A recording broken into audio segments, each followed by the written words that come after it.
Okay, hello everybody and welcome. It's me, Shin Megami X, and what I have for you today is another Bleach chapter review. This is Bleach chapter 535, titled Everything But the Rain Opening A. Okay, so now we're going to get into this review straight away, guys. The way the chapter starts out is we're in the psyche of Masaki, and she notices in her psyche that she's descending into darkness, and she states that, as she's falling, that, it's dark, it's quiet, but she's not scared. She feels that, somebody will come and get her, like somebody is like looking for her. She's not scared. She knows that she essentially knows that she's going to be alright. Sorry about the sirens, guys, but basically where I live, police tend to like roam around a lot. Like nothing I can really do about that, Anyways, moving back into the chapter. We are now in the world of the living, where we are in Urahara's shop. And whilst we're in Urahara's shop, the first thing Urahara states is that, I've been researching this condition for about 100 years. Ryuken states, basic question about 100 years. So basically that he's a lot older than he looks. I don't think Ryuken has met a Shinigami before either, because I don't think he understands like the ages that Shinigami can go up to. Moving on now. And then he says that, Kisuke says that, my name is, I was expelled from the Soul Society, my name is Urahara Kisuke. Ishin says like, Urahara Kisuke, as in like, he's heard that name before, which he most likely has, being a Soul Reaper captain and all. But Ryuken like shouts at him and says like, I don't care who you are, can you make Masaki go back to the way she was or not? Then Urahara tells Ryuken quite bluntly that, no, I can't make her go back to the way she was. And he says, to be frank, basically, there's no way he can make her go back to the way she was, but he can save her life. And the way he will do that, and like basically the condition that she's going through is called holification. He's explaining like what's going on with her. The condition that she's going through is called holification. And holification occurs when normally when the soul of a hollow is basically mixed in with the soul of a human. Okay, in Masaki's case.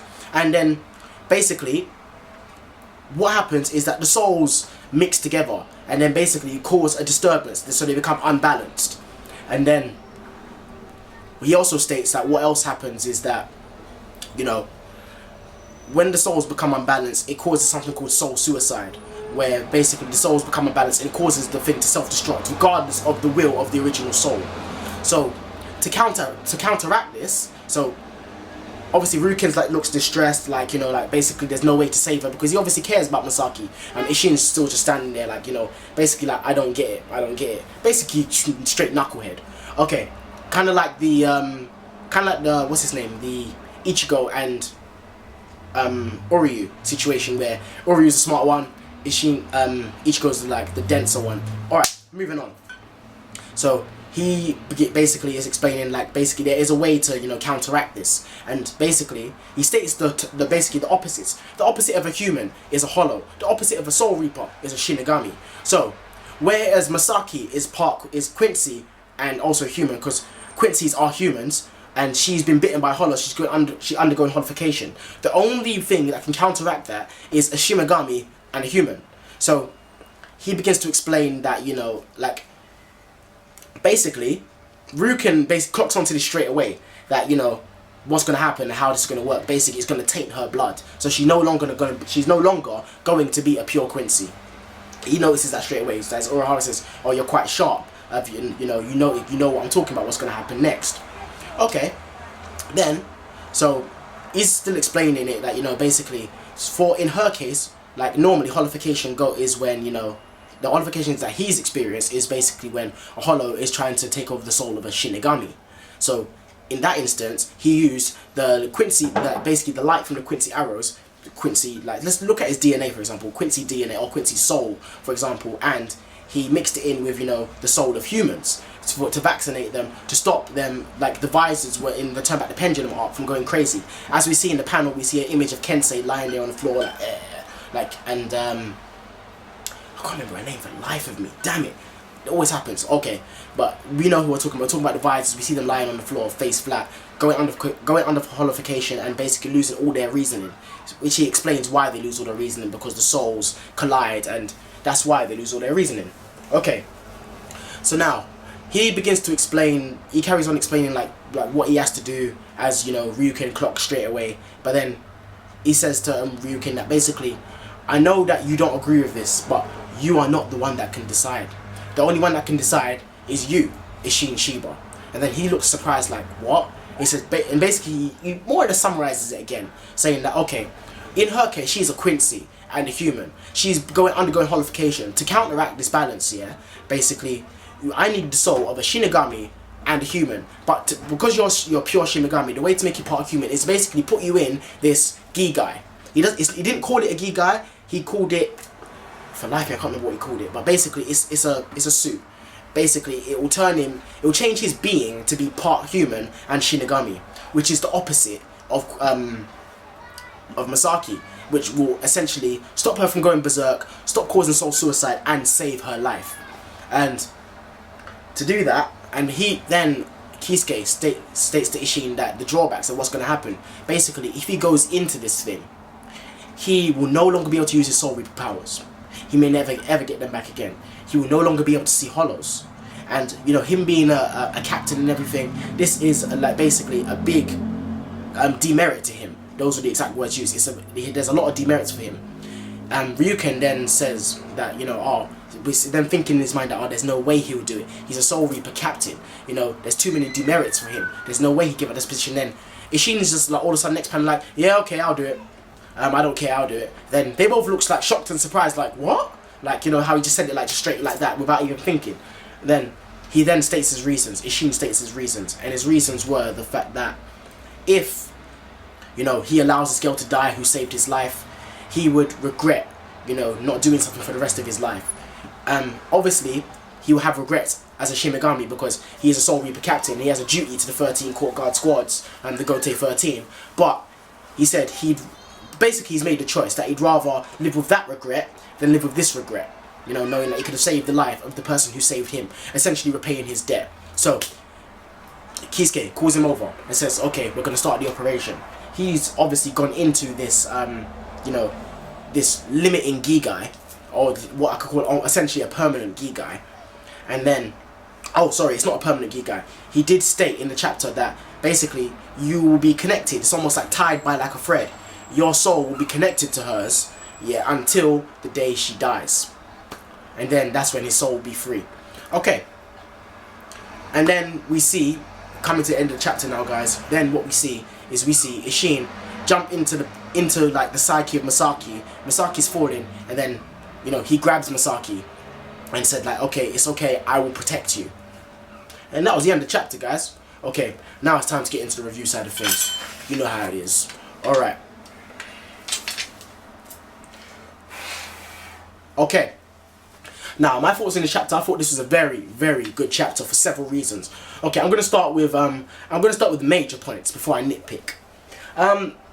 What I did like about the chapter, there was a lot of revelations, a lot of things that were confirmed and given to us that we didn't know previously. For example, how Isshin lost his Soul Reaper powers.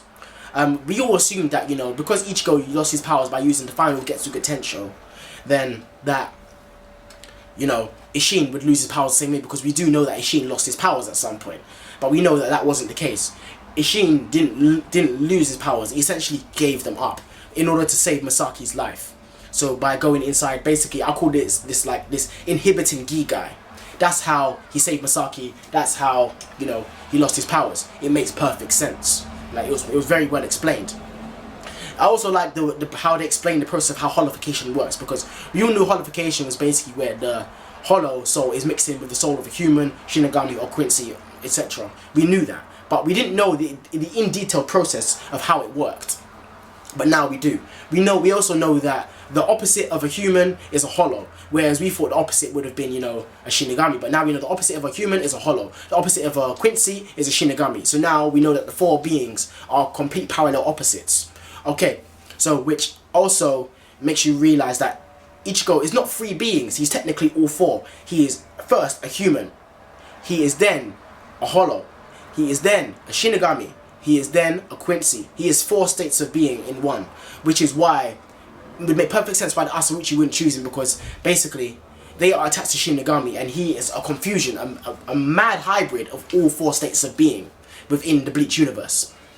So, what else I also thought was good was to see Ishin's conviction. When I talk about his conviction, I'm talking about, like, he basically weighed up the odds in his head, and you can see that, you know, he's a very, you know, reasonable and respectful man. And what I mean by that is he knows his position as a Soul Reaper captain. He made a vow, as all captains do, to basically protect the Gote 13 under all costs.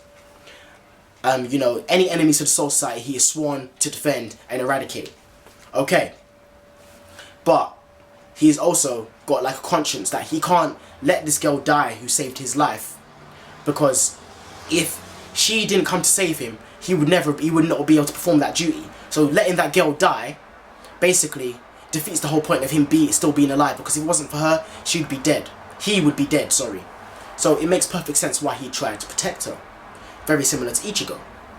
So you can see where he gets that kind of nature from. What else I did like is, you see, Urahara, being one of the smartest minds in the Bleach universe, has done a lot of research into holification. He even found a way to counteract it and basically stabilize the soul, because as we know, the soul became imbalanced. So I thought that was pretty good. What else I liked about the chapter? That's where I'm nitpicking now. I do like, you know, the amount of information that this chapter contained. And I'm talking about information, I'm talking about, you know, not just the revelations, but then, you know, you see the relationship between, you know, Ishin, Kisuke Urahara, Ryuken, that it's like they're coming to a mutual understanding, even though they're all different states of being, though, to an extent. That Ishin knows about Urahara being expelled from the Soul Society, and he's surprised that he sees him. We see Ryuken's reaction, that he doesn't care who she is, he just wants her saved. So we can see that Ryuken wants the best of him. And initially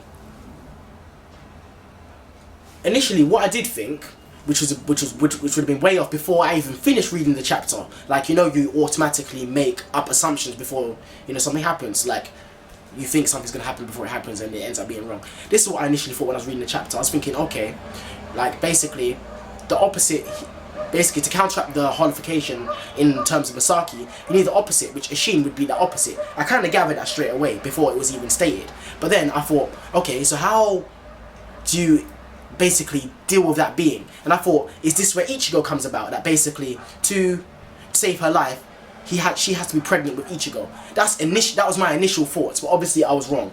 That was my initial thoughts, like when I was reading the chapter, that she has to be pregnant with basically a hybrid to stabilize her. But then we understand that no, basically what needs to stabilize her needs to be with her the entire of her life, and then that being Ishin being the opposite of her. So now we understand why and how, when in the Hueco Mundo, the Aranka arc, when Aizen was, you know, taking on the captains and Ishin came down with Kisuke and Yoruichi, that, you know, he was able to use the Soul Reaper powers, because he was all confused, like, okay, at what stage did he get them back? Like, did he develop them back over time, like how Ichigo got them? But no, now we have confirmation of that. We know that it's stated in the chapter that basically he will not be able to leave this Gigai kind of thing until the end of Masaki's life. We all know that Masaki was taken out or killed by Grand Fisher protecting Ichigo. So as soon as she died, Ishin was essentially set free. So giving him his Soul Reaper powers back. Maybe not to the extent that he once had them, because maybe he was more powerful before, we don't know. Because when he fought Aizen, he seemed hella strong, being able to flick Aizen through a building without even touching him, using the pure force of his finger, flicked him through a building. So we see that. So I thought that was pretty cool. I think that was pretty cool to see revelation that, you know, he didn't lose his powers by the final Getsu potential. So it makes me question and wonder, so how does he know about the final Getsu potential? So is there a way to go in the final Getsu potential form, you know, where Ichigo became Getsuga himself, and, you know, be able to maintain that power without releasing it all in one big Mugetsu? Is there a way to do that and maintain that power? Because that would be the next level for Ichigo if or when he retains his Soul Reaper powers back. I assume that he will, in my personal opinion. I don't think he will ditch Zangetsu and, you know, never gain Soul Reaper powers back again. Otherwise, I'm pretty sure Oetsu Nimaya would have told Ichigo that, you know, you have no chance of becoming a Soul Reaper ever again. But he told him that you need to go and learn your roots. So there must be a reason for that. I'm still yet to find out the reason about how this is going to help Ichigo regain his soul reaper powers. Because I'm confused. Okay, he's going to learn the fact that, yeah, okay, he's part Quincy. He's part human, he's part hollow, and he's part Shinigami. He's all 4 states of being. But how will that help the Asauchi accept him? That's the one thing I don't know. And I honestly don't know that, guys. I hope somebody can, you know, bring some clarification on that. Or maybe we just have to wait and see. Alright. But yeah, that's really my thoughts about the chapter, guys. I thought this week was a very good chapter. I'm going to give this chapter a good 9 out of 10. So yeah, a very high rating, and I give it a good high rating for various reasons. There was character development, very good character development in terms of Ishin and his conviction, in terms of the knowledge of Kisuke Urahara, and in terms of the affection and care that Ryuken has for Masaki. So it seems like he's understanding that, you know, regardless of this, that he doesn't care whether they get married or not. He does obviously care about her, but you know, her blood's tainted now. So that was the end of that. But all he wanted in the beginning was for her to be happy. So you have to respect the dude for that. But yeah, that's really my thoughts about the chapter, guys. Good solid 9 out of 10. Artwork was pretty cool. Before the chapter, we got 2 good color pages. One of, you know, down guy Ichigo, and then we had one of the hollow, like the full hollow Ichigo. So I thought those are pretty cool. You know, good to have as a wallpaper or something. But yeah, that's really it, guys. That's my thoughts on the chapter. Thanks for watching. As always, people, this is me, Shin Megami X. I'm signing out. As always, people, take care.